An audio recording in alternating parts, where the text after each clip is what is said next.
Welcome back. We are ACI Course 10, Class 9. It's September 9th to the September 29th, 2025. Let's gather our minds here as we usually do. Please bring your attention to your breath until you hear from me again.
Now bring to mind that being who for you is a manifestation of ultimate love, ultimate compassion, ultimate wisdom,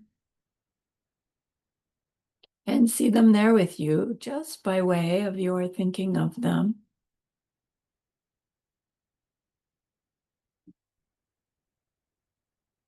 They are gazing at you with their unconditional love for you.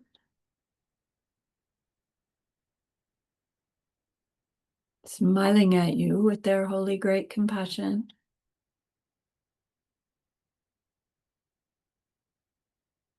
Their wisdom radiating from them.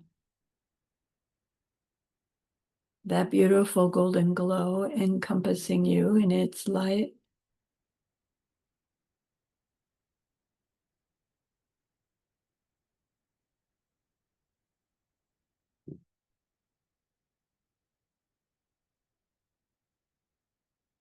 And then we hear them say, bring to mind someone you know who's hurting in some way.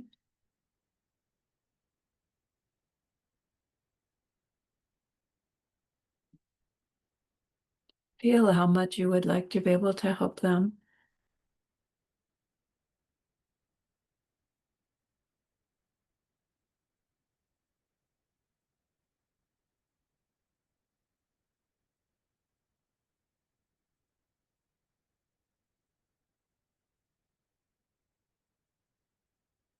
Recognize how the worldly ways we try to help fall short.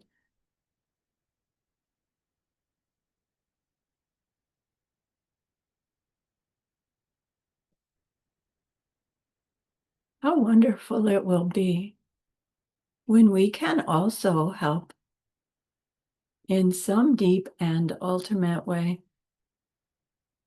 a way through which they will go on to stop their distress forever.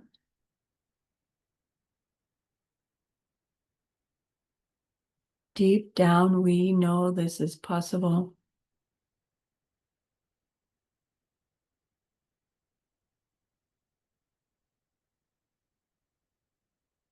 Learning about karma and emptiness, we glimpse how it's possible.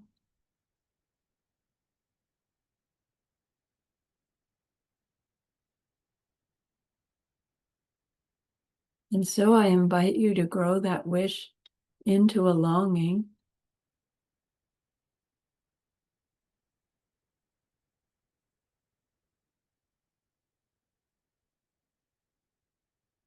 And that longing into an intention.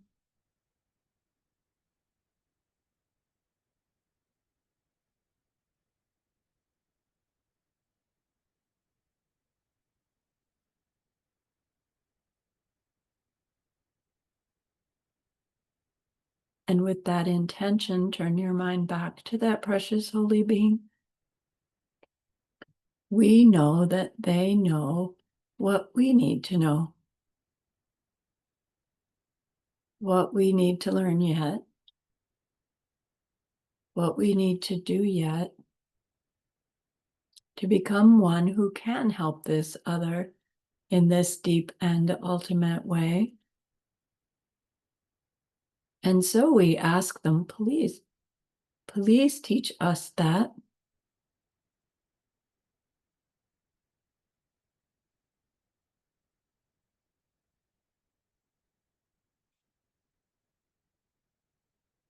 And they are so happy that we've asked. Of course they agree.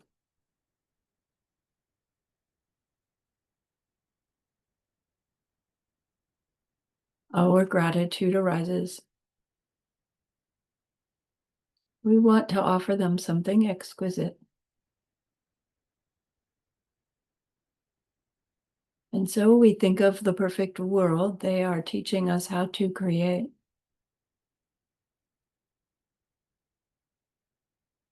We imagine we can hold it in our minds or in our hands, and we offer it to them,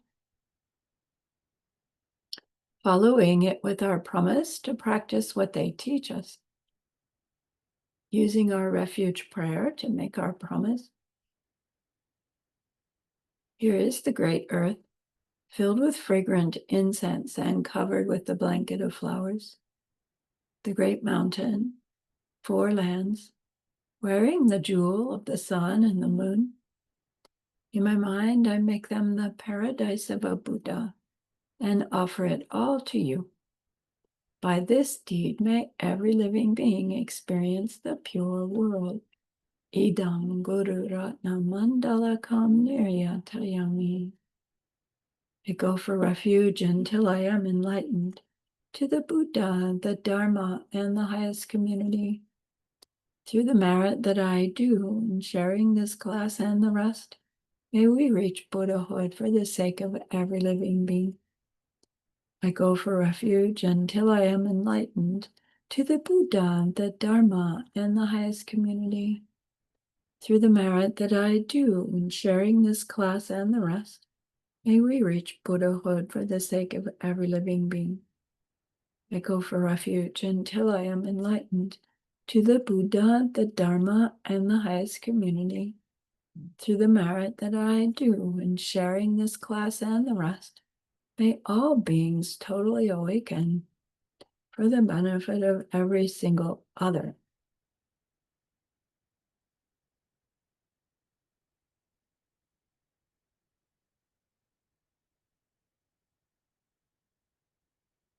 This is class 9, which means Friday is our last actual class for this course. Unbelievably, how fast that's gone.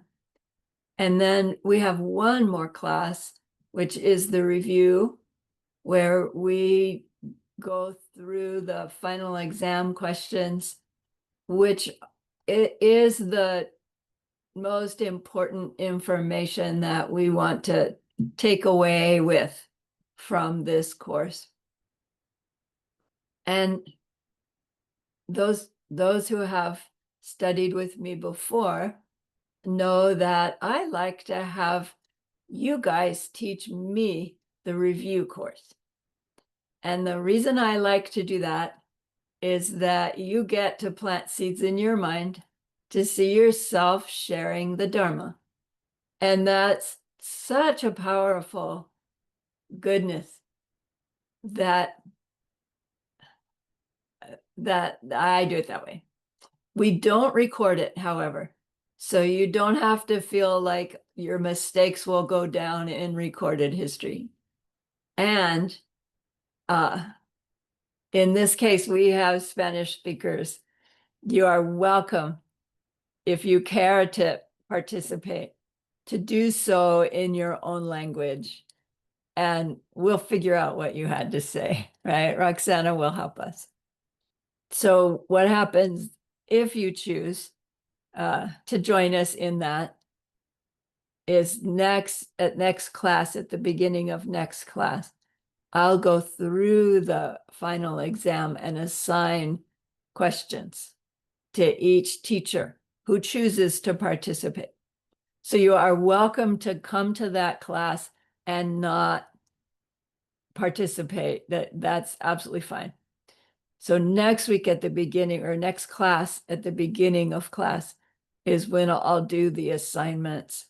So for sure, if you want to participate, be here next class. Otherwise, right, I won't assign questions. So you have a few days to think about it. And it's fun. You're amongst family. All you have to do is read the answer key if you want to, or you're welcome to prepare a little answer in your own words. Right? Either way is fine. We have a good time generally. So think about it. And okay. So we are studying Master Shantideva's Guide to the Bodhisattva's Way of Life.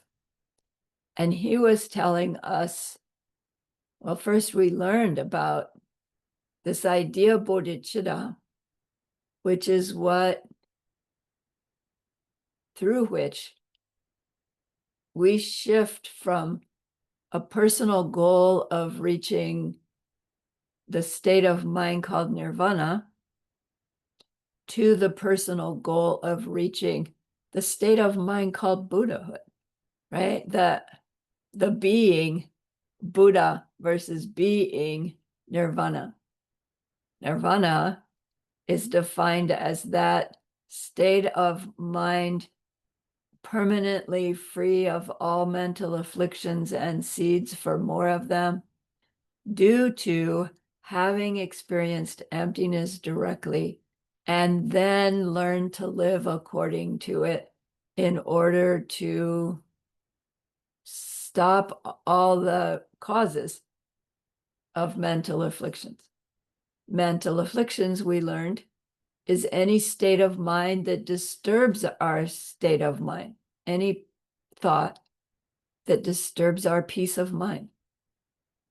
And then in the last couple of classes, we've been learning about what this tradition calls the primary mental afflictions and the secondary mental afflictions.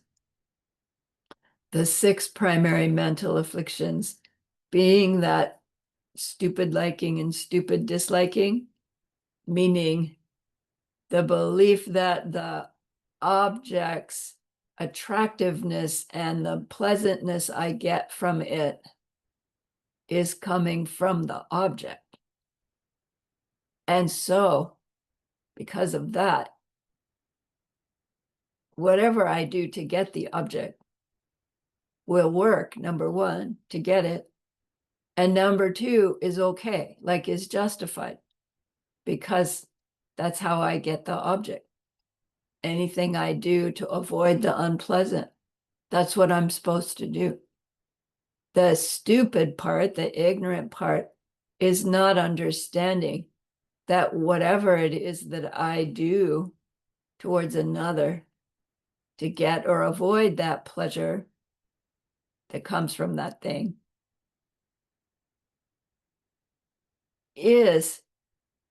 becomes the cause of my future experiences.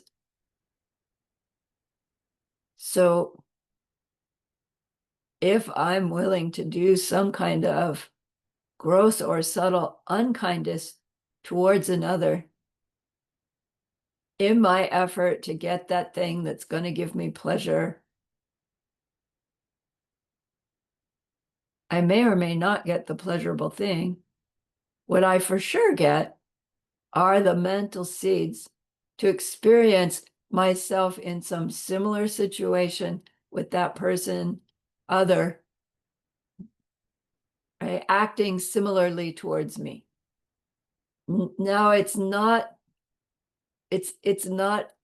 so exact that I can say, I say you're stupid, and 2 weeks later somebody's going to say you're stupid back to me.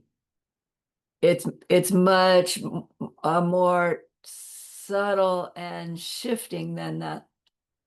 However, if I insult somebody in any way, I'm going to experience being insulted, which means anytime I feel insulted, it means it's a result of having somehow behaved that way to somebody else in the past. Whether I remember it or not doesn't matter. This mind stream thing that makes us up.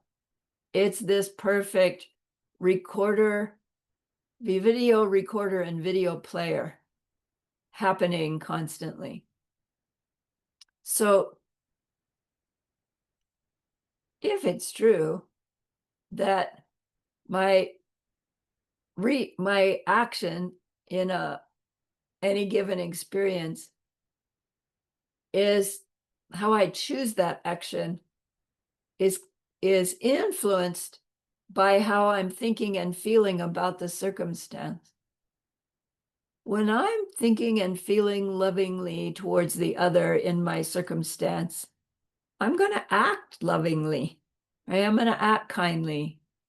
Even maybe if that other is, my child having a temper tantrum, I'll be upset, but I'm not going to get mean to the little one. I'm going to try and distract, resolve, whatever you do with a toddler having a temper tantrum. I don't know. I'm not a parent. But our underlying state of mind is going to color our choice of how to react to a situation. When our underlying state of mind is upset, angry, irritated, any little thing will trigger that worth. And then we behave angry, irritated towards the other as if they were the cause of whatever we're feeling. And so all of that circumstance is ripening results of our past misunderstanding how to be, right, in an outer world in such a way to not keep perpetuating this big mistake. We're not bad, we're just mistaken. And Master Shantideva is wanting to help us recognize our mistake. And it's one thing to recognize, oh my gosh, it's because I blame the pen for its function. I blame the pen for the pleasure or the displeasure. It's one thing to finally go, oh, I see that that's actually can't be true. But we can't just go, okay, I'll just stop doing that. Because we've experienced our self and other in that way since forever, which means our mental continuum is colored with that misunderstanding. And even as we intellectually understand that that is a misunderstanding, it doesn't change all those previously planted mental seeds and make that misunderstanding just disappear. It does chip away at it, so it becomes less and less strong over time. But the only thing that finally knocks the belief in self-existence is experiencing that ultimate reality directly, ultimate reality being the fact there's nothing about this object in it that determines how I perceive it. So, given that, we've been learning from Master Shantideva, what are all those mental upsets that we've planted by way of our misguided behavior since beginningless time that are now coloring the way I perceive my day-to-day existence and influence the way I interact with my day-to-day experiences. If we can't recognize those states of mind, states of heart, then we'll stay on automatic pilot in our reactions to our circumstances. So he's identifying for us these very common human reactions to ordinary life, human life, and helping us recognize those patterns so that we can better train ourselves to respond differently. And he calls it doing battle with our mental afflictions, because in all the enemies that we could possibly have in our lives, the most dangerous ones are our own mental afflictions, because they color our behavior choices.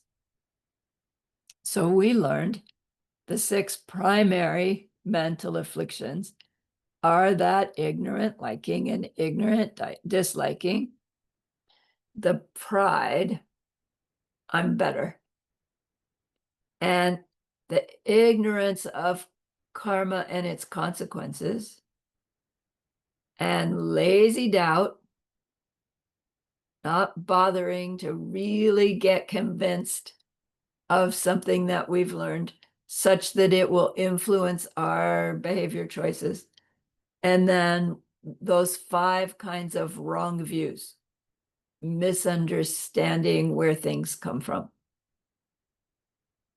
And then out of those 6 come 20 secondary mental afflictions, not only 20, right? Many, many more than 20, but 20 that are apparently so common in human behaviors that it's worth pointing them out. We may have our own specialty that doesn't show up in the list. Hopefully, this list will help us identify that if that's the case. Mostly, we'll find our own pattern, right, of these primary and secondary mental afflictions that we see are what make up our way of being in our world. And his teachings give us some clues as to how to work with that. We can't battle an enemy without knowing what they look like, what they feel like. Once we know what they look like, it's up to us to decide if they're really an enemy or not.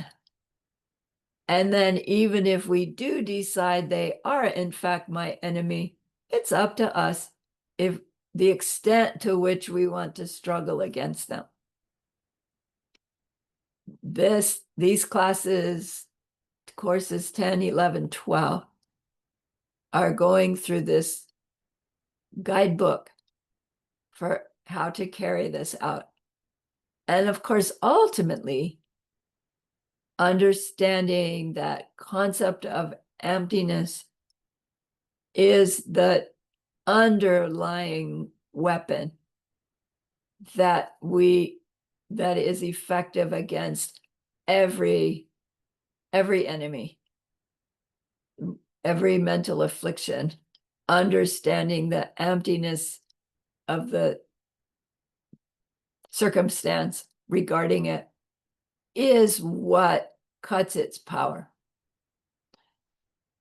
And we've learned that in order to understand this slippery concept of emptiness, we need a certain amount of goodness, a growing amount of goodness, and that growing amount of goodness is gathered by way of our increasing level of kindness choices, morality.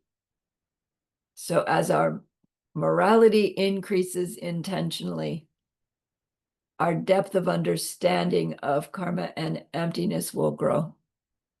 And as the depth of understanding of karma and emptiness grows, our ability to choose our behaviors more wisely grows. And it's this beautiful upward spiral. So those 20 secondary mental afflictions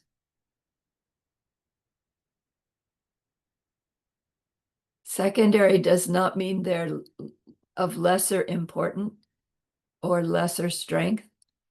It means they come out of one or more of the primary mental afflictions. So anger, retained anger, pre-anger, irritation, malice, jealousy,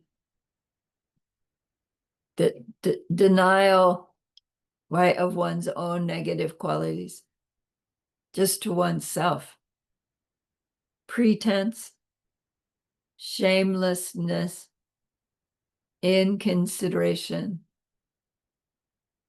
hiding our faults, stinginess, conceited, lack of faith towards qualified objects, spiritual laziness, carelessness of our mind, forgetfulness of our commitments, losing watchfulness, dullness, distraction towards pleasant objects, and scattering agitation.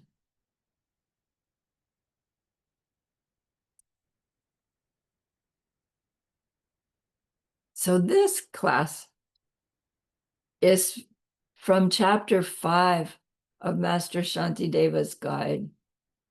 But we're studying more closely from the commentary that we've been using, the entry point for the Children of the Victorious Buddhas by Gyaltsab Je Dharma Rinchen. His dates are 1362 to 1432. I have that in my notes. I do not know that off the top of my head. Just to be clear. So this chapter is about guarding awareness.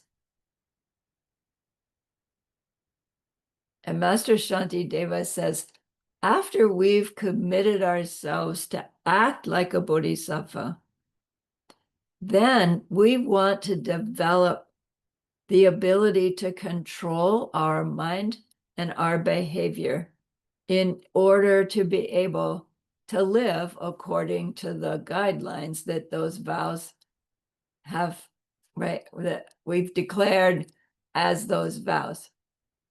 To be able to train ourselves in that way, we need these two states of mind active all the time. And those two states of mind are Drempa and Sheshin. Let me get our vocabulary up here.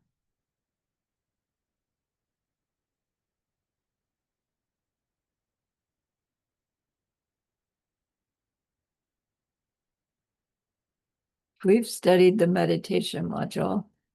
We're familiar with these two terms, Drempa, Sheshin.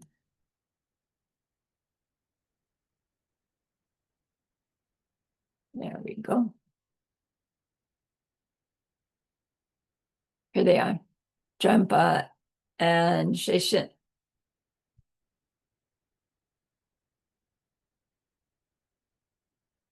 In meditation, cultivating the state of mind called Drempa is the state of mind that holds our focus of attention on our chosen object.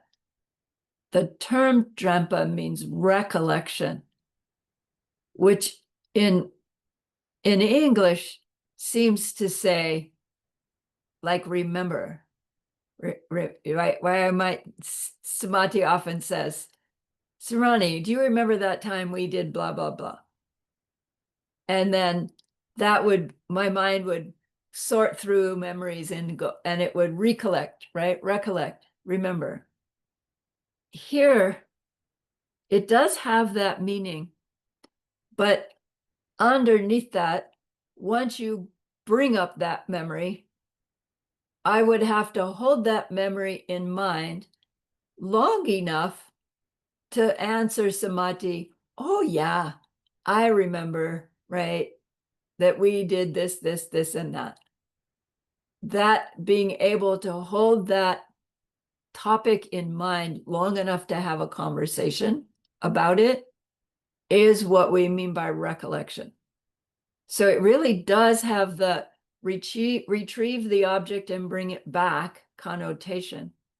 But as Drempa gets more and more strong in meditation, it means the state of mind that holds the mind on the object. So in meditation, our task is to put an object before us and focus our awareness on that object for as long as we have determined we're going to do it. I will focus on my holy being for 17 minutes today. And when our Drempa Sheshan is complete, we would sit there and hold them in mind. And at 17 minutes and 1 second, bloop, you will come out. You won't even need a timer. A highly trained mind can do that. So when we're first learning meditation, our Drempa quality of mind is not well trained yet. And we put the object up there, and then our mind lets the object fall away. Like the object doesn't go anywhere. It's our mind. So here's my mind, here's my object. I'm looking at the object, and then my mind goes, ew, right? And it wanders off. And then something says, wait, hello, we're supposed to be on this object. And the mind goes, oh, and it's back. And then it does it again, right? Right? You recognize, I'm recognizing my mind. It's like an elephant that's supposed to stay by this post. And with no Drempa at all, the elephant's only going to stay there as long as there's food there. And as soon as the food's gone, off goes the elephant. As we're growing our Drempa, the elephant is on one of those elastic leashes, you know, like the dogs have. They can go pretty far away before they reach the end, and then the elastic triggers them to come back again. So our Drempa is this leash, and the elephant wanders away less and less and less until when our Drempa is full on, the elephant is tied to the post closely, not negatively, right? But mind will want to stay on the object. It won't even want to wander away anymore when Drempa is full. So when it's first growing, it really is that, hey, mind, get back on the object. But as it grows, Drempa is keeping the mind on the object. Both of those activities are called the state of mind of Drempa. Once we're on the meditation object, once our Drempa keeps the elephant at the post, that's when the quality of mind of Sheshin is needed. Sheshin is called awareness. Awareness means this state of mind is watching the quality of the mind on the object now. Is my mind bright and alert, or is it dull? Is my mind on the object, but agitated about it? Sheshin doesn't fix anything. It just says, dullness happening, agitation happening. And then we, the meditator's job, is to make the correction. Sheshin's on alert constantly. Sometimes we're aware of it, sometimes we're not. We technically, out of meditation, we have Sheshan all the time. We have a quality of alertness all the time. And all it's interested in is, am I safe or not? Right? There's this constant checking. We're wanting to cultivate Sheshan on our meditation cushion so that we can find that balance between the dullness and the agitation, and be able to train that mind to stay bright, alert, fascinated on the object, so that the Sheshan can stay in the background and stop alerting. Now, those two states of mind are also off-cushion states of mind that we cultivate in order to be able to keep our Bodhisattva vows, to be able to choose to avoid the behaviors that the vows are guiding us to avoid, and to choose the behaviors that would be the opposite in order to grow the goodness, to grow the depth of meditation, to grow the depth of our wisdom. So Drempa is this recollection of our goal, our ultimate goal, our daily goal, our worldly goal, our spiritual goal, whatever. Recalling throughout our day that what our intention was for the day. Sheshan is alert to what's happening in our mind, in our body, in our speech,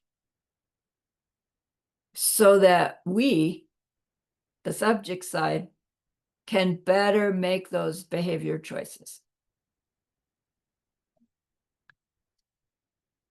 So Master Shantideva says our off-cushion Drempa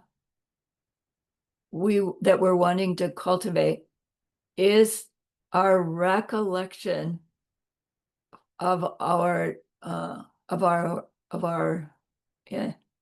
spiritual goal.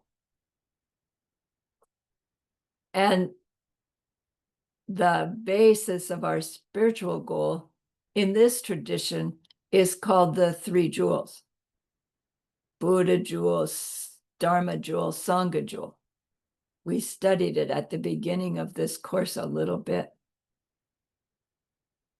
So there's this teaching called the three close recollections, practicing the three close recollections. That recollection is that word Drempa. And the three is these three jewels, recollecting the three jewels.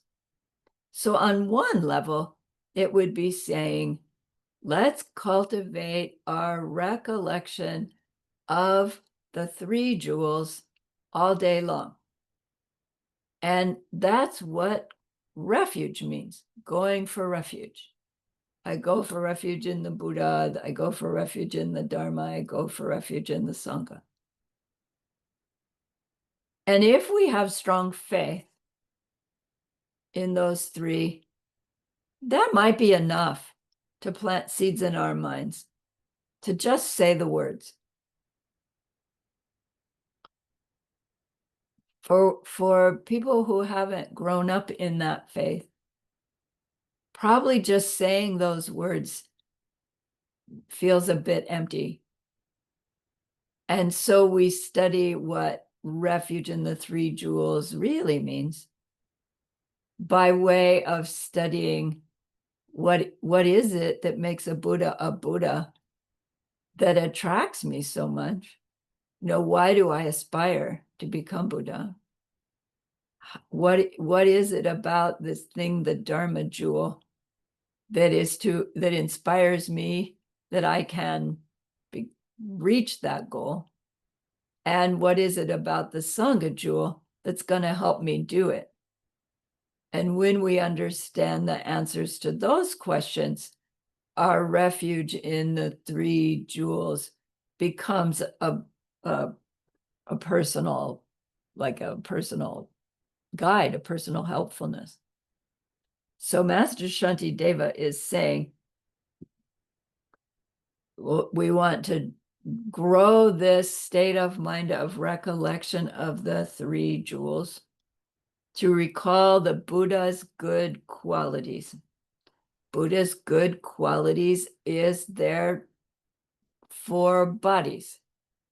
So a Buddha is said to have four bodies, not meaning, here's this body, here's that body, here's that body, here's that body, but meaning four different aspects of their existence that are results of different causes that they made on their path to that Buddhahood. Of their good qualities, what inspires you the most about them? Right? They have a appearance side, the appearance side of their own being in their own paradise. Pure body of light, exquisite bliss, beautiful, enjoyable, doing Mahayana Dharma all the time. And they have the appearance side that is the emanations of being anything and everything that anyone needs to stop their own suffering.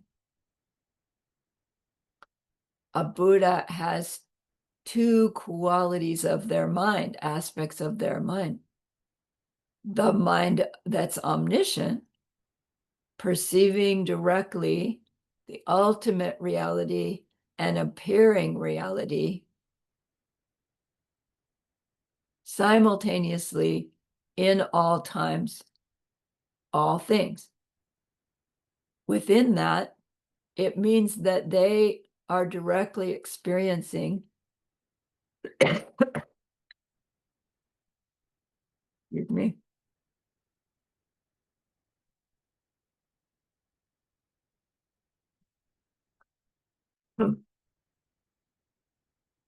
that all the other enlightened beings and their paradises, and they're directly experiencing beings who don't perceive themselves as enlightened. And so Buddha is experiencing them, experiencing their suffering mistakenly, right? So through that omniscience, that Buddha being knows directly what each being needs to take up and give up in order for that being to come to see themselves as nirvana or Buddha. And their love, compassion manifests spontaneously, effortlessly as whatever that being needs. Does that mean that the being sees the Buddha there in front of them? Not necessarily, right? Because that's up to the being's perception.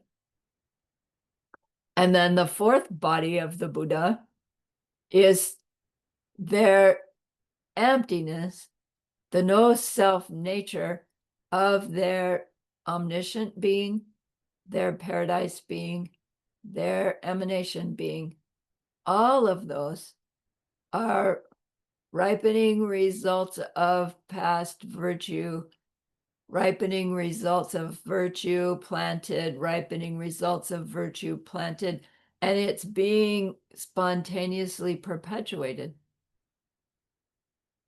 So those two appearing bodies, aspects, are the results of merit made, the method side, and the two mental aspects are the ripening results of the wisdom side. And underlying all of them is the fact that none of them have any identity or qualities in them from them.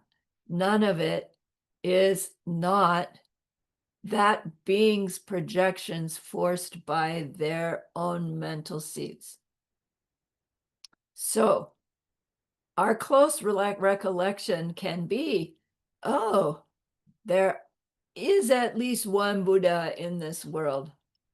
And if it's true that it took method side and wisdom side for them to become that Buddha, then their love, their compassion is emanating to help me. I just need to see it, find it, act towards it to let that emanation help me. Our recollection can be on our relying on that Buddha for guidance. Our recollection can go deeper. Our recollection can be, wow, that being became Buddha because of the emptiness of their mind. My own mind's empty. So I have the capacity. Every being has every conscious being has the capacity. I'm a conscious being. I have my capacity to become Buddha. And to keep that recollection in mind, I'm sorry, as I'm going through my day, is gonna color what I do.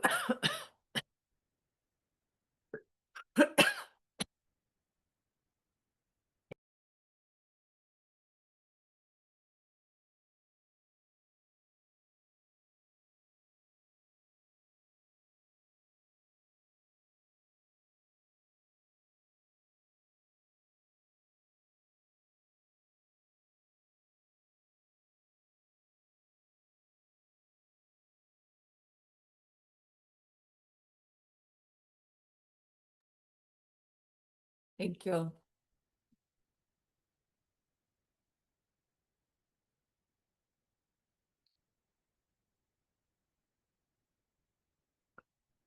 The second close recollection is the recollection of the Dharma jewel. The Dharma jewel we learned is the wisdom in the mind of a being who has experienced emptiness directly, which that wisdom means the the absence of their belief in things having their identities in them. I'm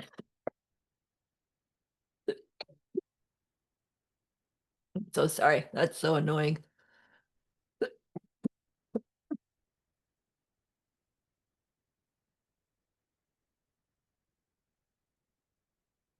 Once we've had that direct perception of emptiness, our belief in the pen being a pen, telling me it's a pen, making me use it as a pen, is gone. The belief in the angry yelling boss triggering this feeling of anger in me is gone. The experience is not gone, but our natural reaction as the solution to the problem will no longer have the same power, the same conviction that we should act that way. So from our wisdom of our direct perception, we have the tool to start burning off that mistaken belief by not perpetuating it.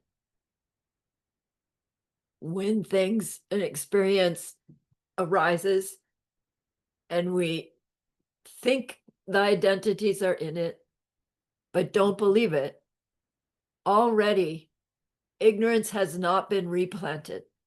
It's been ripened and not replanted. So we get a glimpse as to how it is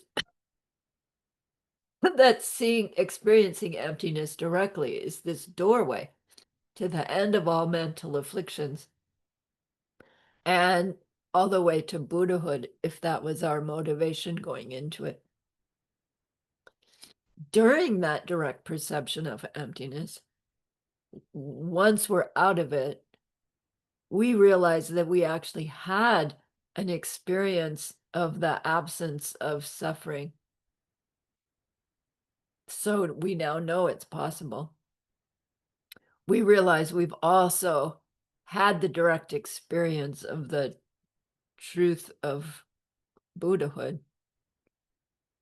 and other as Buddha we've experienced, and we've experienced our own future Buddhahood somehow within our emptiness. Our own future Buddha has become true for us. So when we're out of that, our recollection of that experience is going to strengthen our ability to not react in the same old way as the seed ripening situation makes us want to react because we don't believe it anymore. So those of us who have not done that yet, our drempa that we're cultivating is cultivating this holding in mind the power of living according to emptiness, number one, and holding in mind the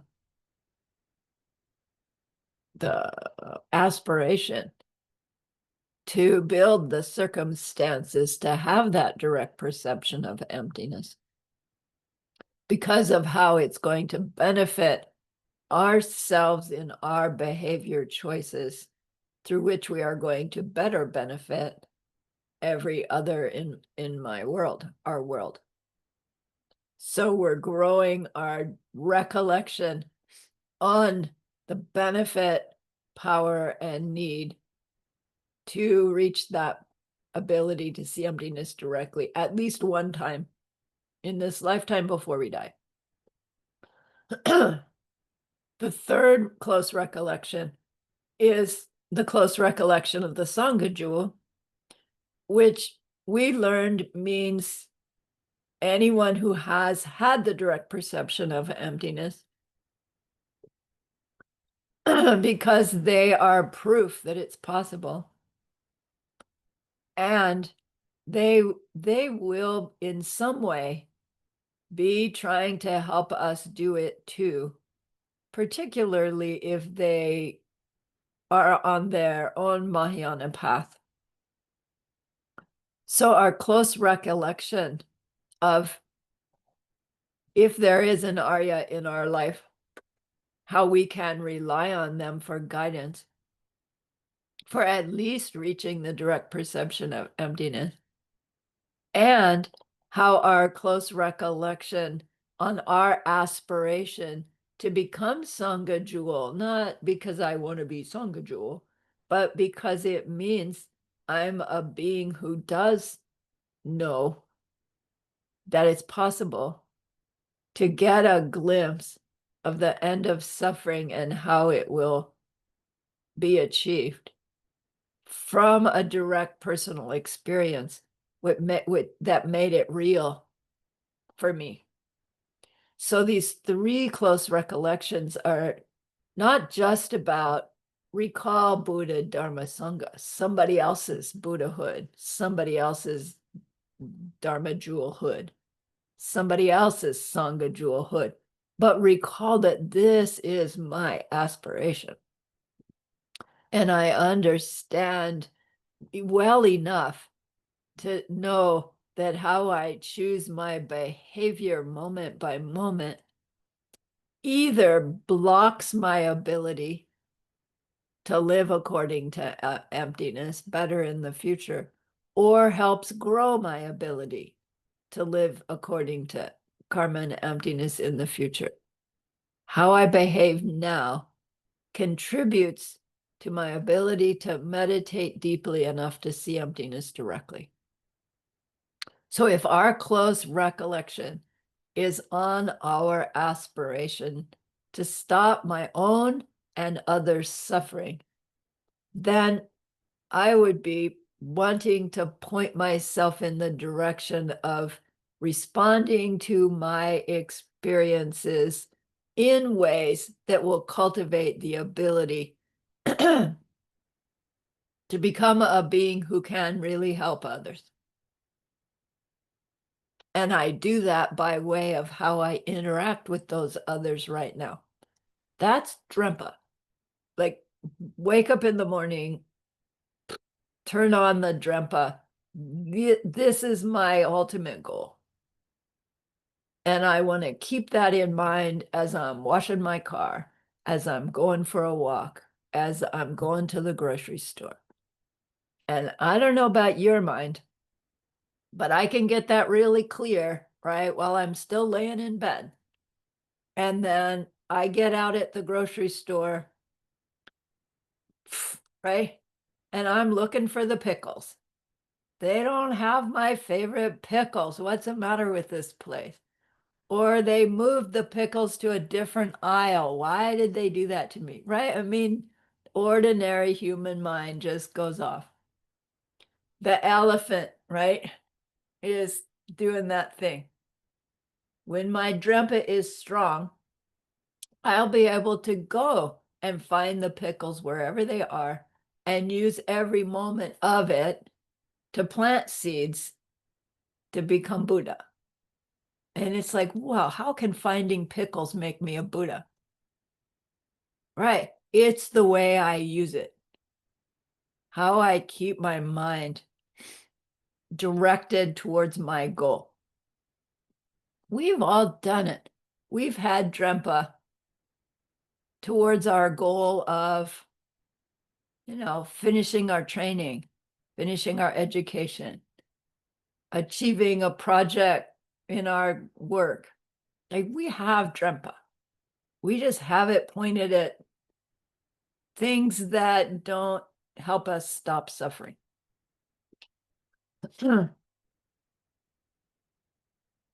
So the ultimate Drempa, ultimate recollection is to keep this highest goal in mind. And the way we achieve that goal is by way of living according to emptiness and karma. But right, for me to say those words, we've already studied quite a bit so that we can get the meaning of that. Master Shantideva says, another way to cultivate our Drempa, or to use our recollection, our Drempa skill, is that each day you pick a particular virtuous activity or particular virtuous state of mind that we want to cultivate. And we say, okay, today, my Drempa is going to be directed at my habit of jealousy. I know I have a meeting, and at that meeting, there's going to be many people that I see as more qualified than me. And I know I'm going to get jealous of them. And I know then I'm probably going to say something snide to somebody else to put down somebody that I see as better than me. I know that's going to happen. So my Drempa for today is, while I'm in that meeting, I'm going to remember to recognize my jealousy as it arises. And I'm going to instead say something to admire those people. And then I try to remember to do that, right? That's the trick. We can have our Drempa driving to the meeting, and as soon as we get to the meeting, the elephant runs away. So growing this ability to decide this is what I'm going to work on today, and then using that recollection state of mind to actually do it. And then in the end, dedicate and rejoice about it. So those seeds can grow in their precedence, right? The strength of the seeds will be stronger when we've done it so intentionally.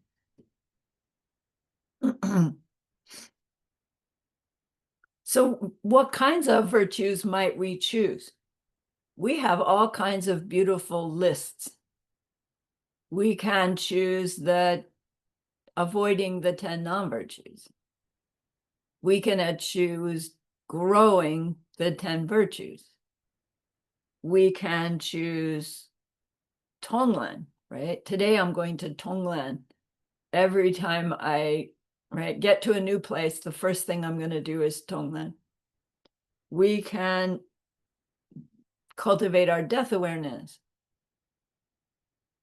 We could do any of the Lojongs.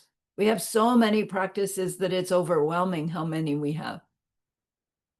Master Shanti Deva says, just choose one and work on it for a set period of time.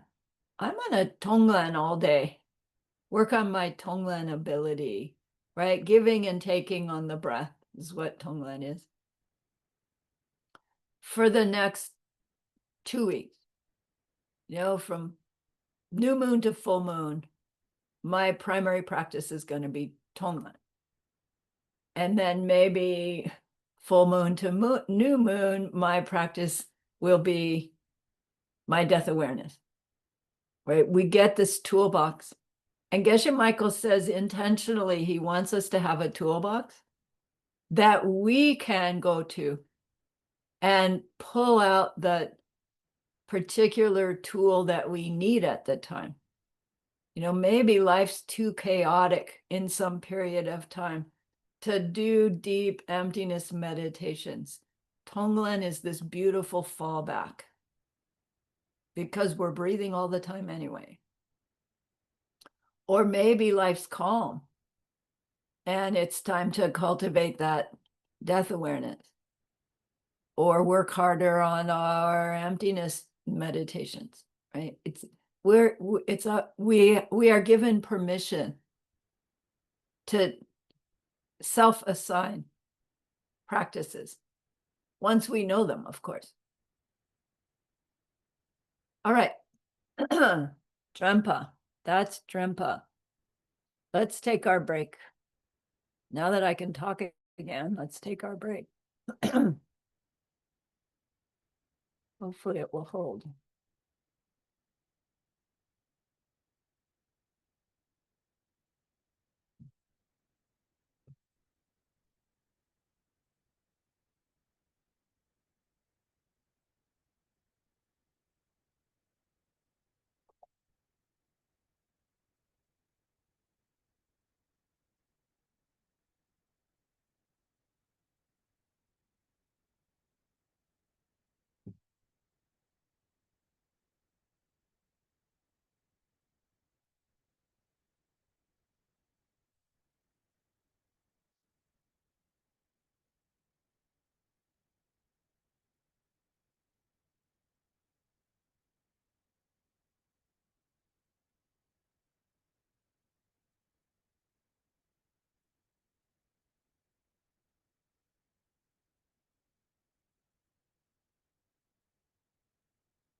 Roxana, I'm rejoicing in you and Mario having provided internet for Samati and I to give our classes while we were there for 10 days. I'm sorry I didn't think of that before. So may your internet come be repaired and renewed and ever stronger than before. Yay. Rejoicing in your goodness.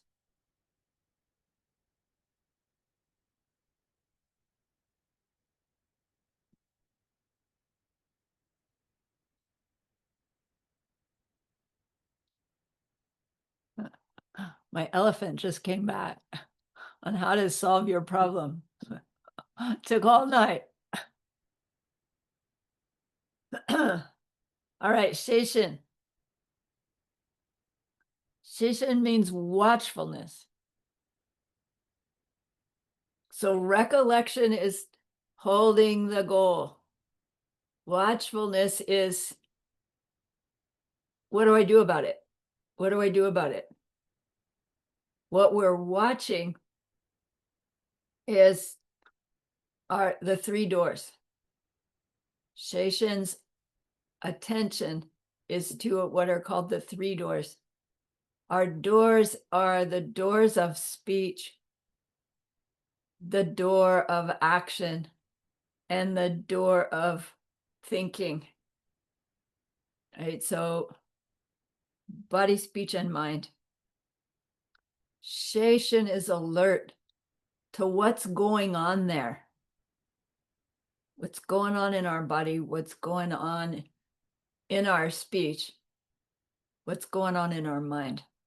Shishin doesn't do anything. It's simply this state of mind of awareness. So in meditation, our mind's on the object. We're zoomed in. And there's this part of the mind that's just aware, dullness, agitation. It's just scanning. And it calls the alarm, calls our attention, dullness there, so that we can correct it. Off cushion, Shishin is this aspect of our mind that is alert to the experience that's happening and what our reaction is. It's a quality of mind that we're wanting to grow that has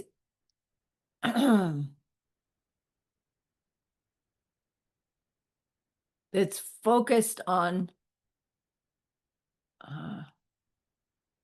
the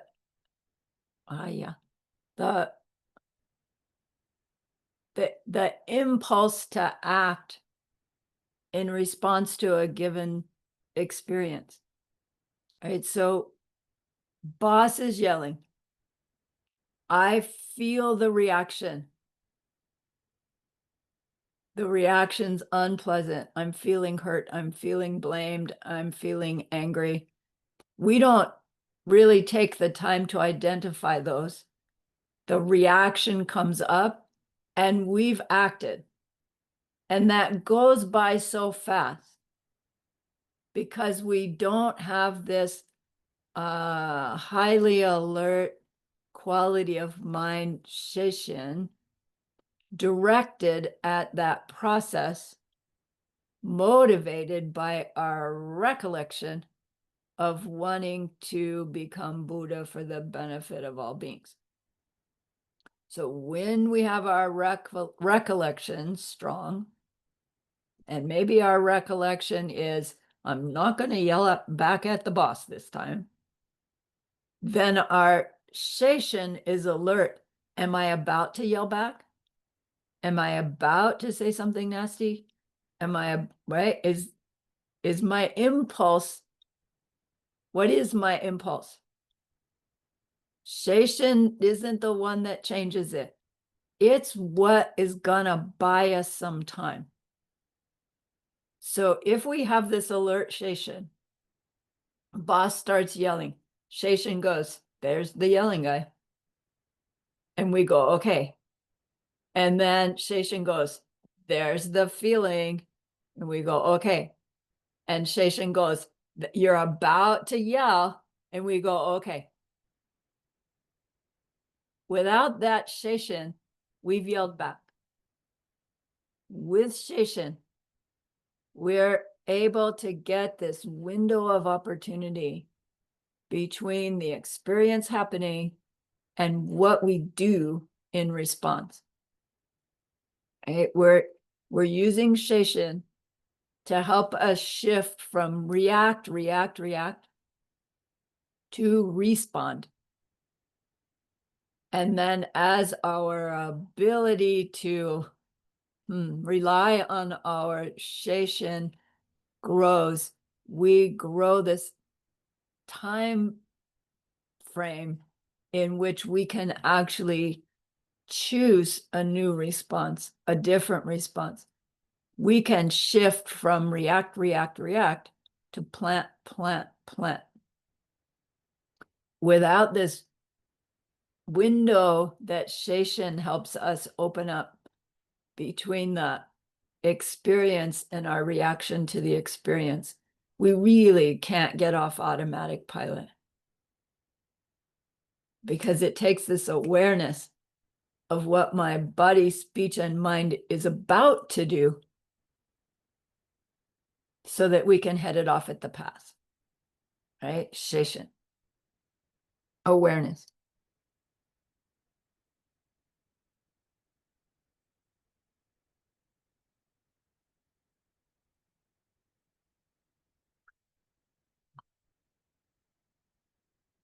In the text, it says, those who wish to protect their minds should do whatever they can to maintain, even at the cost of their lives, their recollection, which functions to prevent them from forgetting a particular virtuous object of the mind, and their watchfulness, which examines what is happening with the three doors of expression at any given time.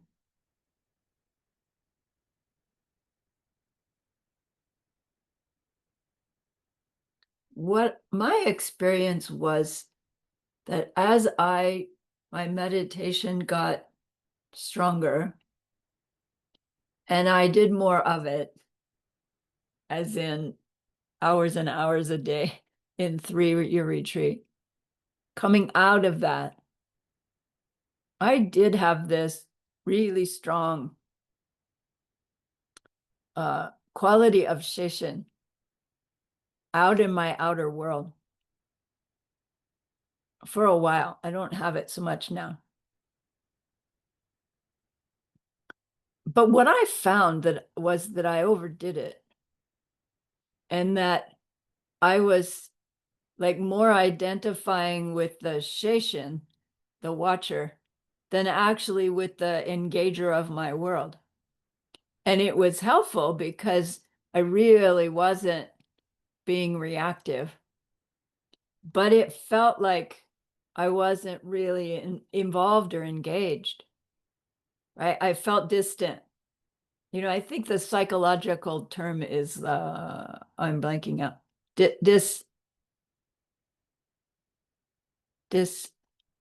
Sorry, I can't get it. Like disassociated, right? I felt disassociated. And I realized that that couldn't be right, because it didn't really feel good. It felt kind of numb. And so I intentionally let myself get back in, right, to the more direct experiencing. And then I overdid that too, because then I got more reactive again.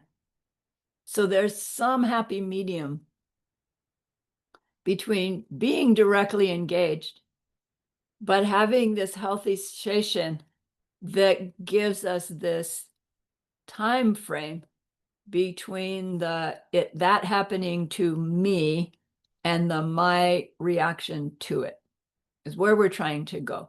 And that's what that quote is saying, is between our recollection and our session, it puts us in the driver's seat of how I choose to respond. Gets us off automatic pilot. So how do we actually do it? How do we use our session?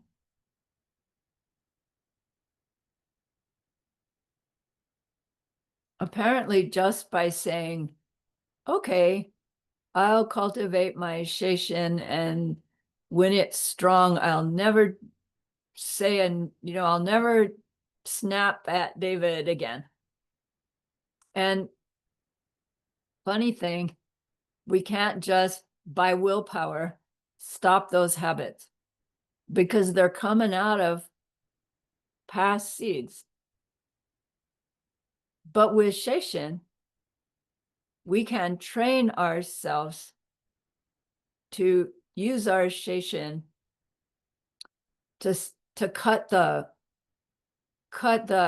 habitual reaction by training ourselves to just stop, right? Not training ourselves to do the opposite just yet, but training ourselves to recognize the impulse to do something that will come back to hurt me and just cut it. Stop there. And when we're working on this aspect, Geshe-la says, be willing to be a little weird for a while. Because when we're really doing it, we may be in a discussion with somebody and blah, blah, blah, and then we become aware we're about to say something, critical about somebody else, and you just mid-sentence. Never mind. And you know what people will do? No, what were you going to say? We really want to know what you're going to say. Right? Session alerted me, right, that I was making some reasoning for why I should go on. So mid-sentence, mid-activity, mid-anything, because of Session, we become aware of our impulse to act in a way that we don't want to act, just stop. Be like a bump on a log, says Master Shantideva. Shing Shindu Mepa. Shin Shingu Mepa means Mepa, stop. Where is it?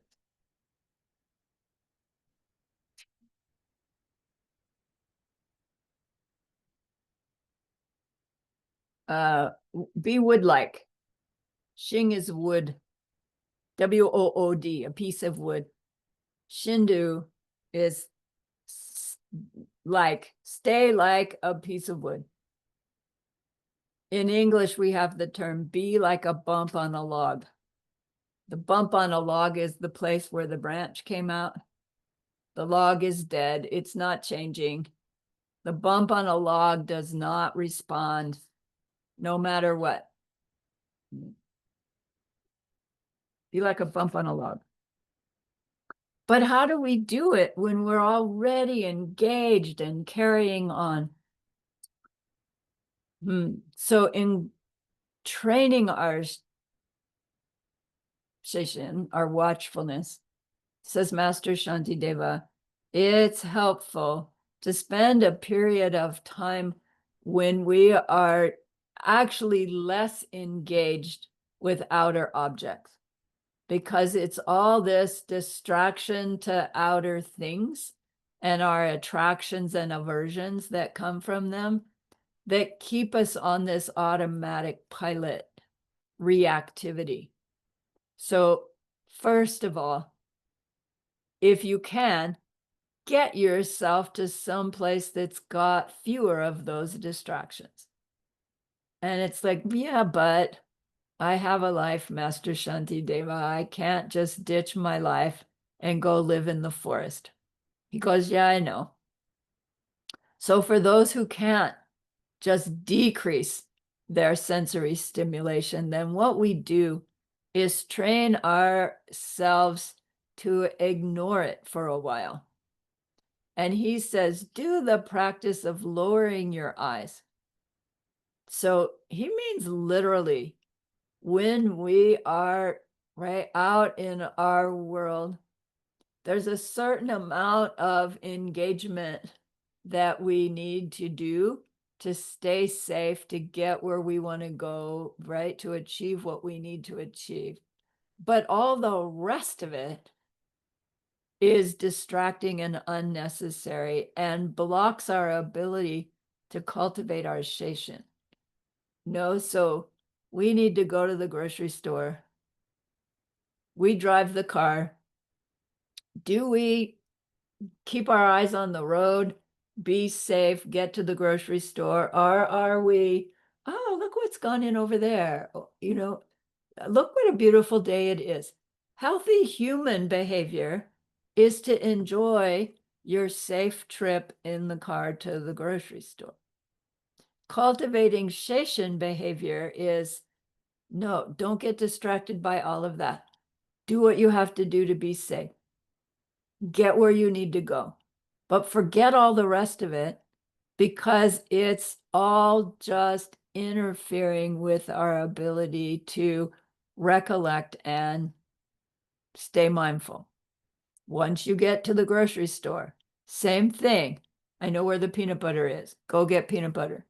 Go get yogurt. Go get lettuce. All the rest of it, keep your eyes down, get where you want to go. It doesn't sound so Bodhisattva-like, does it?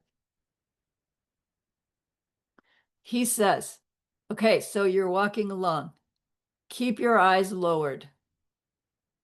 If you get too bored just looking at the sidewalk, from time to time, stop, look up, look around, get refreshed, and then put your eyes down and go again.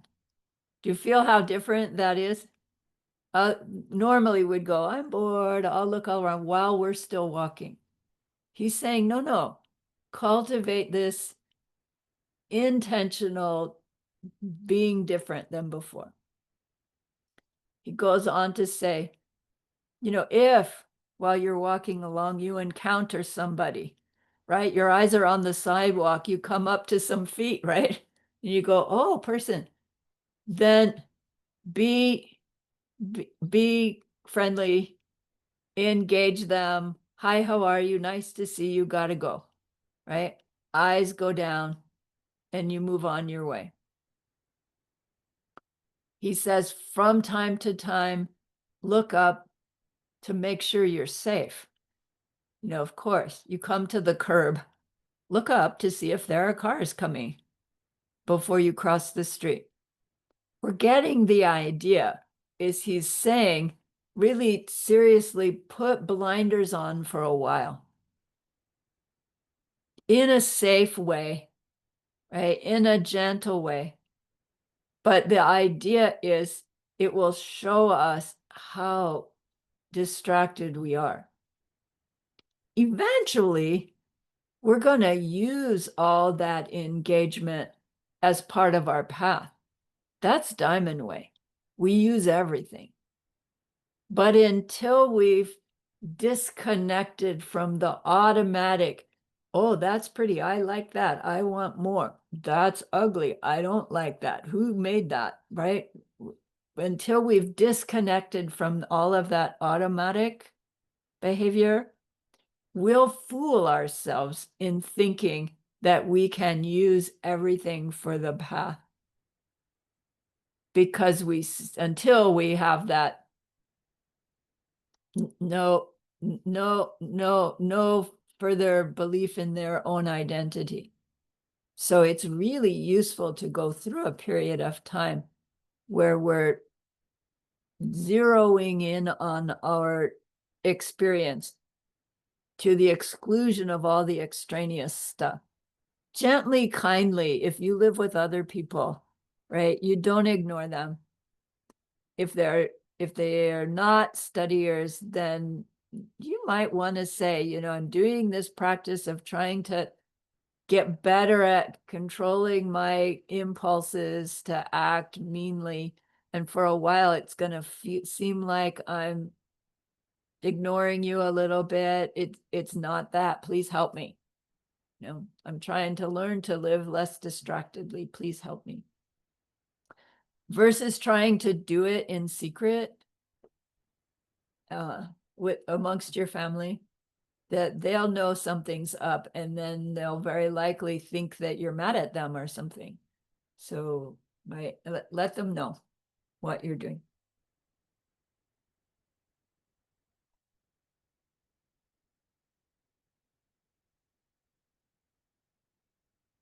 Okay. So Master Shantideva, he says, so he's saying, train ourselves in this highly disciplined way of life. And then he says, but you know, there are 3 circumstances when you can let up a bit on your constant analysis, you know, of what I'm about to do. Is it the right thing or not? Here's the 3. When you are in a situation where your life is threatened, you can just run for it without analyzing whether that's the right thing to do. Just get out of the situation. You know, meaning all the times our life is not in danger, we should be actively watchful about what am I about to do. Second circumstance, he says, when we're engaged in a offering ceremony to the 3 jewels, we can get a little crazy happy and we can throw flowers in the air. It's like, that's the wildest thing that we might do. Get crazy happy and throw flowers. I think that's so funny. Any other time, any other kind of celebration, we should still have this careful checking, what am I about to do? The third situation is when we are doing something of very great benefit for living beings.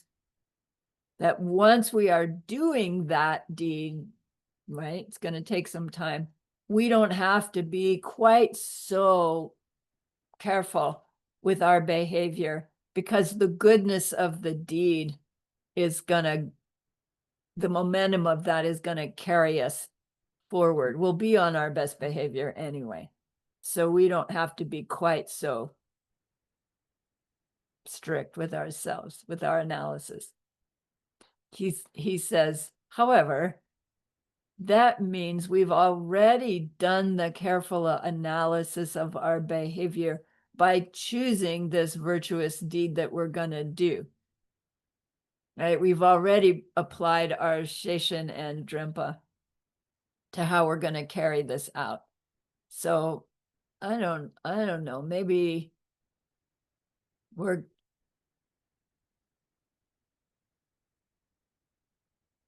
going to some place where some, I don't know, really holy being is going to be, and we've decided I'm going to make them a sweet offering.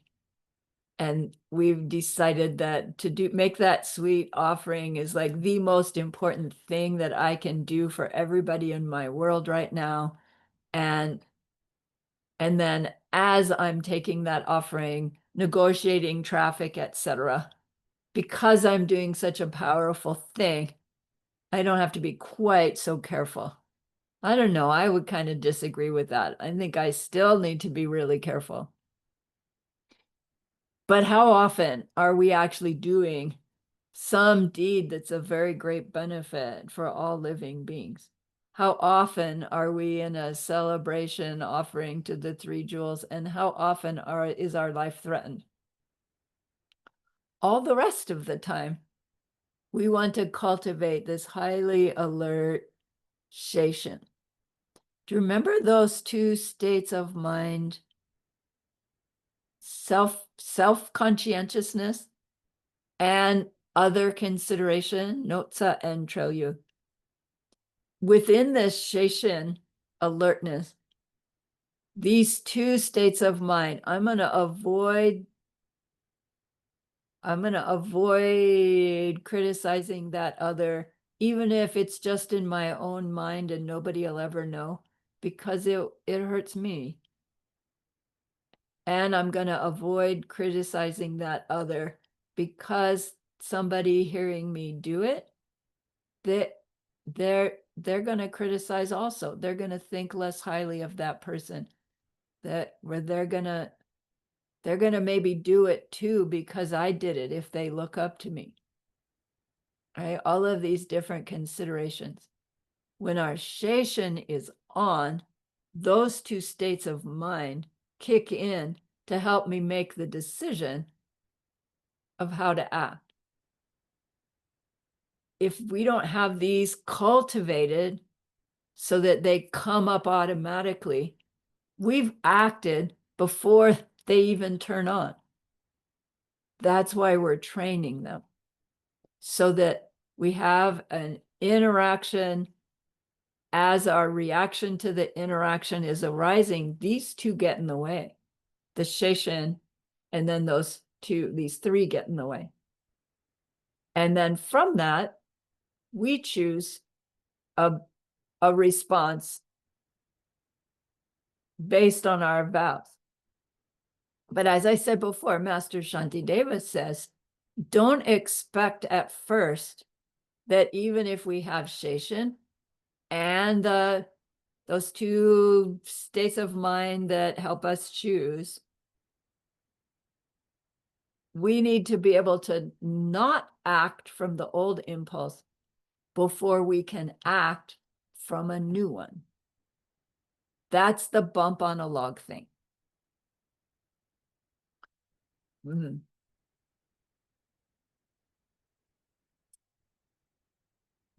So what do we do instead? Like once we're good at bump on a log, how do we know what deed to choose instead? Instead of yelling back, what should I do? Master Shantideva says, that's what the 6 perfections are for. We practice giving, moral discipline, not getting angry, joyous effort, concentration, and wisdom to grow our reactions into reactions that are positive instead of reactions that are negative. And he says, so first, after we've done on the bump on the log thing, we're good at that. Then we cultivate our responses coming out of our perfection of giving.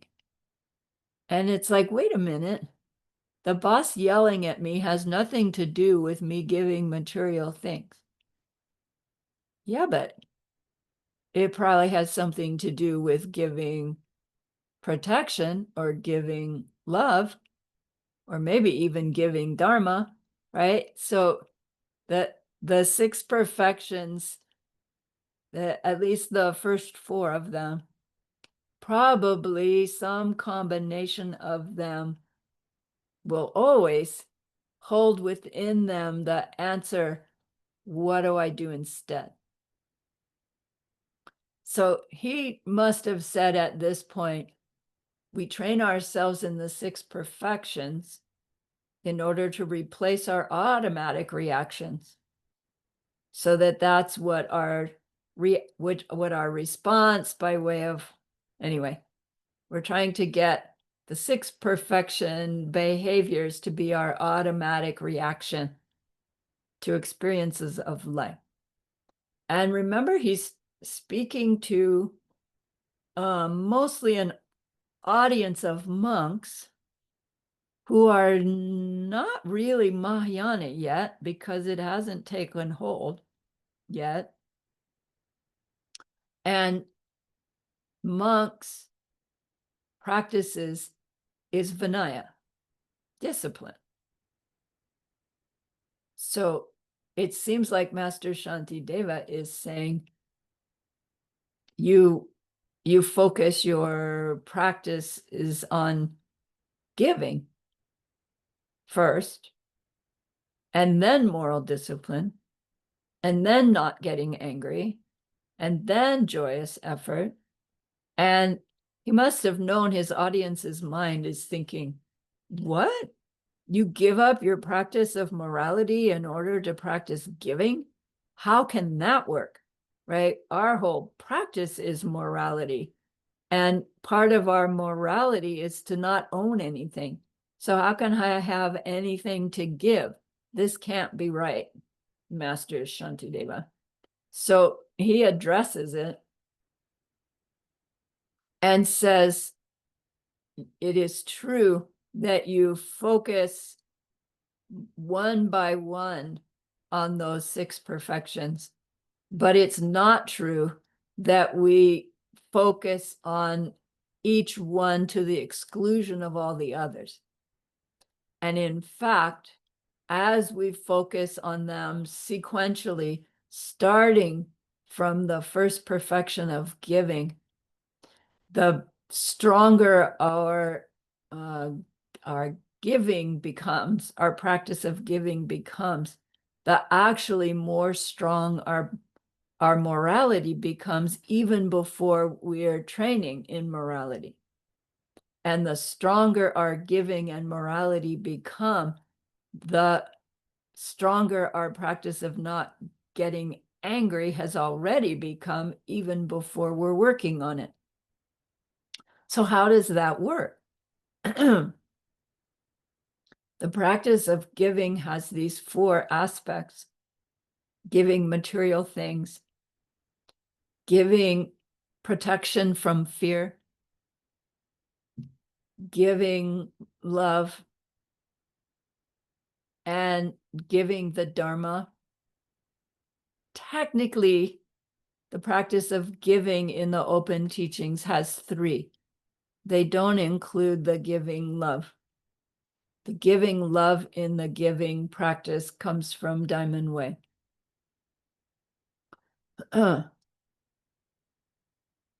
Without some level of love, we won't do any of these practices. Right? Love means I want others' happiness, not meaning I want it for me, I'm meaning I want it for them. And that the whole basis of Bodhisattva activity is we're in the happiness making business, happiness for others. That is love.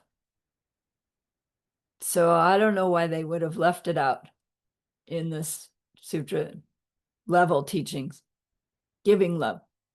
All right, so the point is, in ordinary worldly state of mind, our things is the source of our safety. They are the source of our happiness. So we want things, we procure them, and then we keep them. And what we do to procure and keep them, plant the seeds in our minds for future experiences. If we are willing to be somehow unkind to get or keep those things, the things will go away, but the karma of the unkindness stays with us. And we reap the results of something unpleasant due to what we did to keep or get something pleasant. The practice of giving is this increasing willingness to share what we have, to give those things to others. to use our own resources for someone else's benefit. And as we train in doing that, our attachment to those things lessens. Our willingness to do something harmful to get or keep them lessens. They become less and less the sources of our happiness, less and less the sources of our safety or our security. And when we are less and less attached to them, we can easily avoid unkindness to keep them. Do you see? So as we move then to our practice of morality, moral discipline, that practice is the practice of refusing to be unkind to get what we want or avoid what we don't want. And we've already grown the seeds of being unwilling to be unkind to get what we want and keep what we want. And those seeds help us better able to avoid unkindness in other situations beyond just those having to do with material things. And our practice of moral discipline, avoiding killing, stealing, sexual misconduct, lying, harsh speech, useless speech, divisive speech, jealousy, ill will, wrong view, right? We can better apply our behaviors to avoiding those things. As our practice of moral discipline gets more strong, more complete, more automatic, we can find ourselves in unpleasant circumstances, and we are still unwilling to do one of those deeds that will come back to hurt us, to get the unpleasant thing to stop.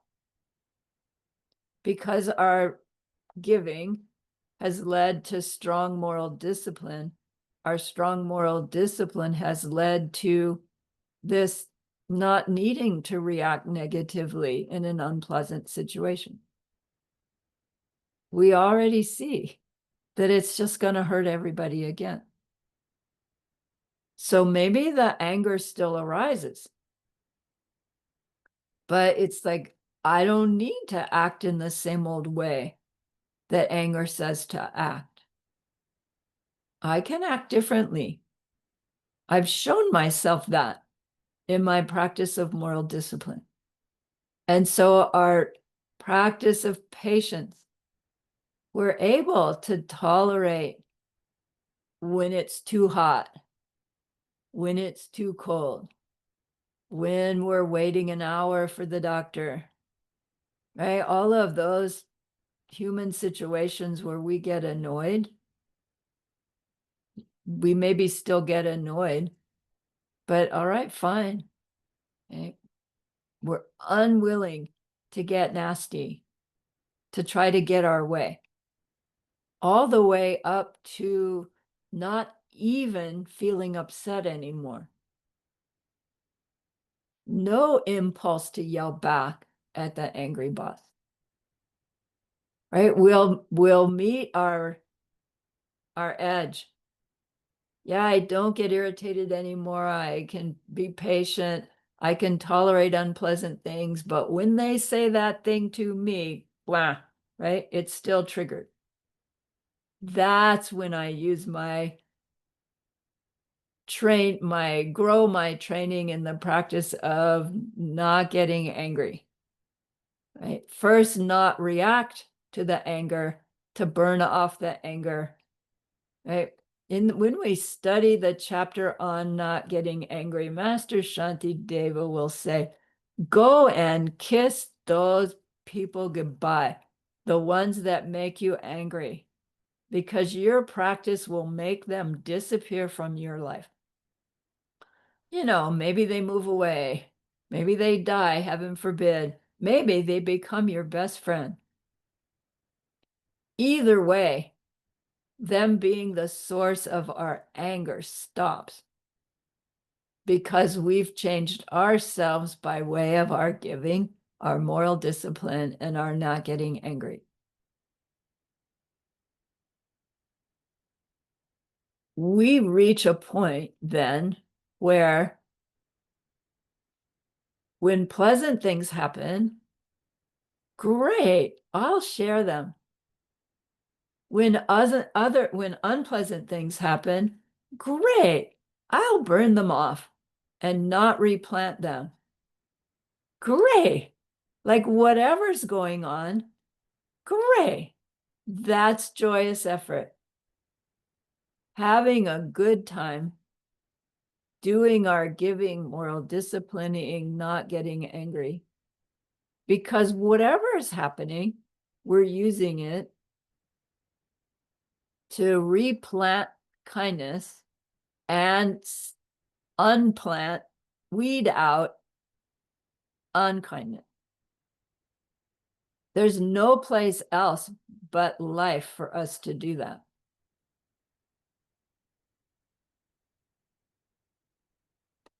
All of that, to do all of that, we're cultivating our recollection that that's what I'm doing, and our watchfulness of doing it. And that,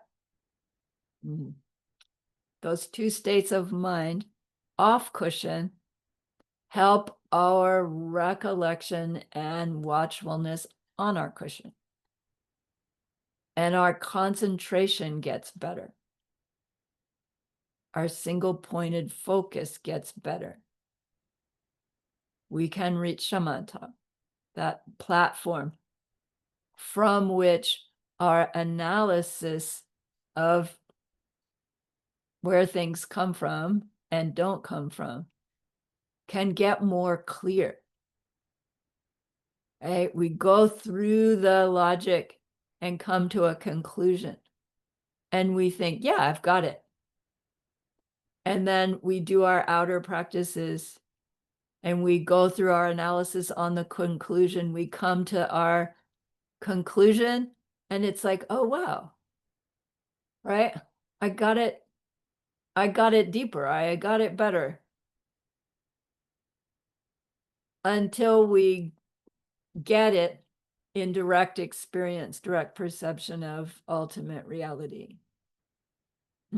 So all 6 of those perfections go hand in hand. We are training in all of them as we train in any one of them. The practice of giving starts the ball rolling. Technically, we could stay there the whole time because it involves moral discipline. It involves not getting angry. It involves having a good time. Okay. So, lastly, somebody must say, all right, great idea, Master Shantideva. What circumstances really should we do this bump on a log thing? And Master Shantideva says, I'll give you some examples. And here's this list. It doesn't mean only when these things happen. He says, for example, when you find yourself in a state of mind of chakpa, just stop. Be the bump on a log thing. Chakpa means attachment. The ignorant liking, my one of the few things I have from my parents is my mother's engagement diamond. Years before they passed, they had said to all us kids, of the stuff that we have, if there's something that you particularly want, let us know. And we'll do our best to arrange that you get what's special to you, right? Because we're all going to have something different. And I had said, my mom's wedding ring. And then, I think you all know their plane crashed in the ocean, right? In the 3 miles deep. We didn't get anything back. And they're reading the will. Oh, you're going to get mom's diamond ring. Sorry. Right. Sorry. And it's like, okay, who cares? But, as we went through the house, there it was. And I don't know, that blew me away in other reasons. But the reason I'm telling you is that I have her diamond ring. I don't really even wear it, but it's really something special to me. And in my logic, I want to give it to my niece, right? Because she's the only one of all of them that even knew my parents. But she was 4 when they died, so she doesn't really remember them. But I want to give that diamond ring to my niece. But I can't do it yet, right? I wish I could. I have this attachment to this diamond ring. So if, I had that diamond ring sitting out someplace, and somebody I don't know or trust comes to my house, I would have this, I've got to go put that diamond ring away to protect it, right? That's this chakpa. If I could catch my mind at that point, having that thought, oh my gosh, I've got to protect that ring. Don't do it. Leave it. Leave it exposed. Just stop. So that's an extreme example. But we can probably relate to other ways that we're starting to act in a way that we don't want to act. Just stop. Next one. It doesn't mean don't like things. It means, right, the wrong liking. We are meant to like things. I'm allowed to like my mother's diamond ring and be fond of it. I'm not allowed to hurt somebody to protect it. I won't allow myself to do that. Droa, you can guess. Ignorant disliking. Droa means anger, frank anger. Ignorant disliking is what causes anger, of course. When the anger propels us to do something unkind to another, unethical, the willingness to be unethical. When we find ourselves starting to be willing to do something that if somebody did it to me, I wouldn't like it, stop. Just stop, he says. Next one, Nagyo. When we're finding ourselves prideful, I'm better than you. Whether we're saying it or just feeling it, stop. Don't do anything.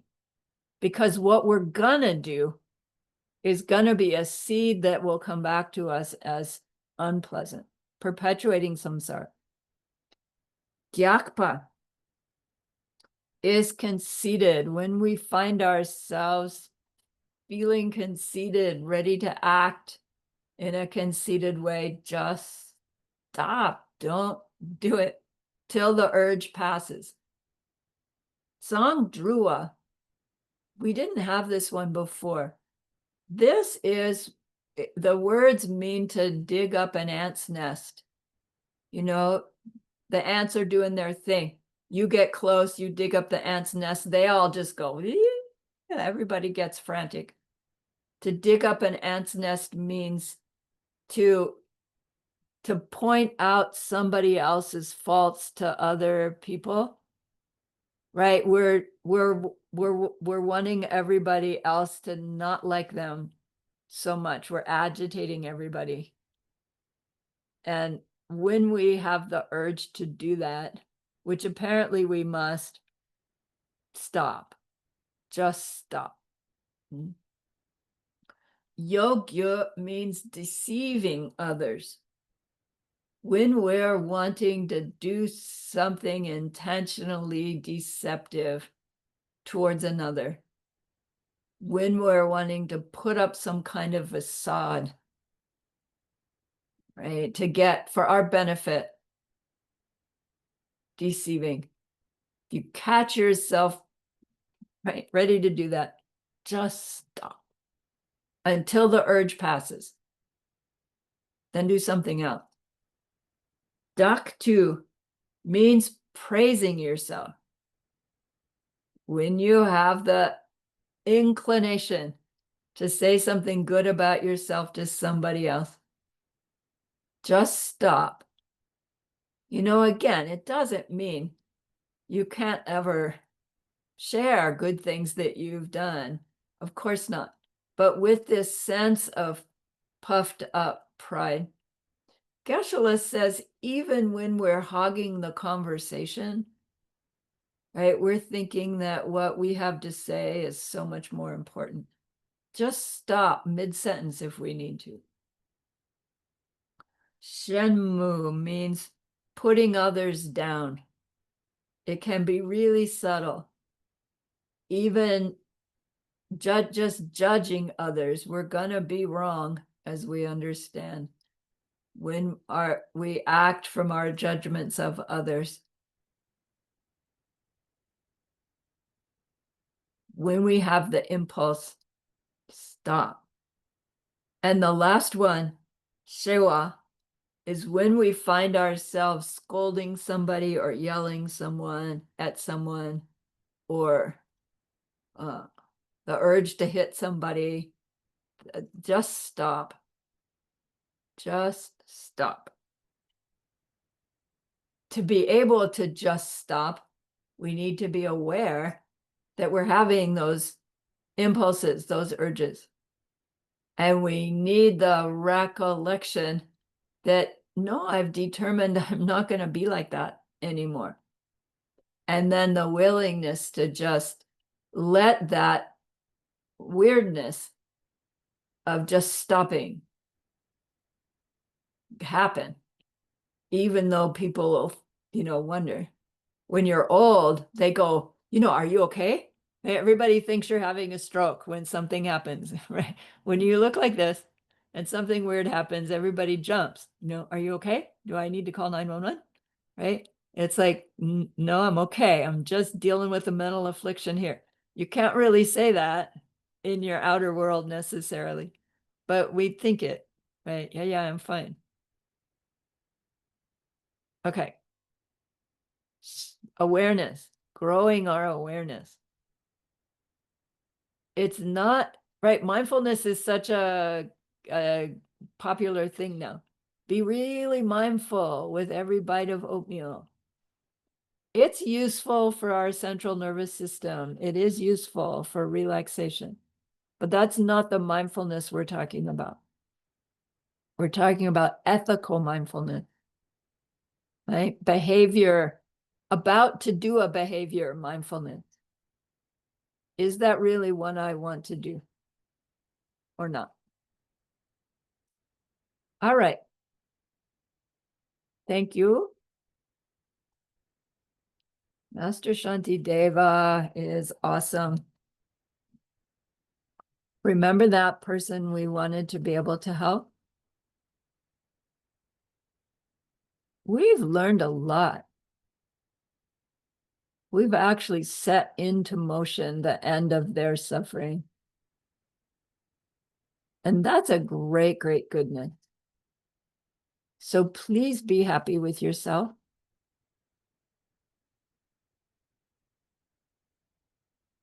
And think of this goodness like a beautiful glowing gemstone you can hold in your hands.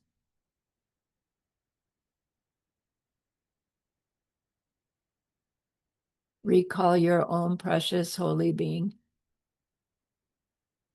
See how happy they are with you.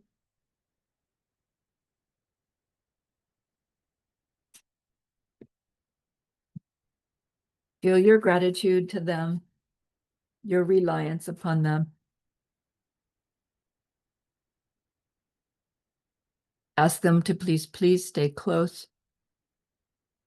to continue to guide you, help you, inspire you. And then offer them this gemstone of goodness. See them accept it and bless it. And they carry it with them right back into your heart. See them there, feel them there. Their love, their compassion, their wisdom. It feels so good. We want to keep it forever. And so we know to share it by the power of the goodness that we've just done. May all beings complete the collection of merit and wisdom, and thus gain the two ultimate bodies that merit and wisdom make. So use those 3 long exhales to share this goodness with that one person,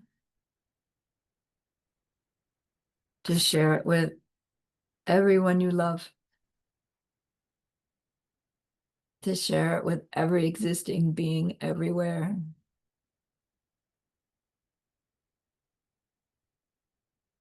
See them all filled with loving kindness, filled with wisdom. And may it be so.